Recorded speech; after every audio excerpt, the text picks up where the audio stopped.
আজকে ছিল 4th November সোমবার। এখন সকাল প্রায় ৯টা বাজতে যাচ্ছে। আজকে আমার ভাগ্নে মানে আমার ননদের ছেলে শুভর বার্থডে। তো সেইজন্য সকাল থেকে সবাই রান্নাঘরে বেশ বিজি হয়ে আছে। এখানে সবজি, পাঁচভাজা এই সমস্ত কিছু কাটাকাটি চলছে। আর এদিকে বেগনি, মুড়ি, মিষ্টি এই সমস্ত কিছু হয়েছিল ব্রেকফাস্টে। এখানে হচ্ছে শুভর মা-বাবা শুভকে একটা স্পেশাল গিফট দিয়েছে। সেটা হচ্ছে এই সুন্দর রুপোর থালা, ৩ টে বাটি, গ্লাস আর চামচ, যেটা করেও আজকে দুপুরবেলায় ভাত খাবে। এখানে পাঁচভাজা রেডি হয়ে গেছে আর থালাটা আমি সাজিয়ে দিলাম, কারণ এইসব পরিবেশন থালা সাজানোর কাজে আমি এক্সপার্ট। এখানে হয়েছিল পাঁচভাজা, পায়েস, একটা সবজি হয়েছিল পাঁচমিশালি, ডাল, মাংস, মাছ আর তার সাথে মিষ্টি, দই এই সমস্ত কিছু তো ছিলই। তারপরে সবাই একে একে আশীর্বাদ সেরে নিল।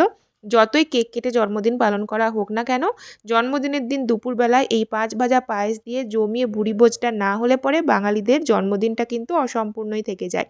সবার এখানে আশীর্বাদ করা হয়ে গেছে আর তারপরে আমি আশীর্বাদ করলাম আর তারপর সবাই একসাথে খেতে বসলাম।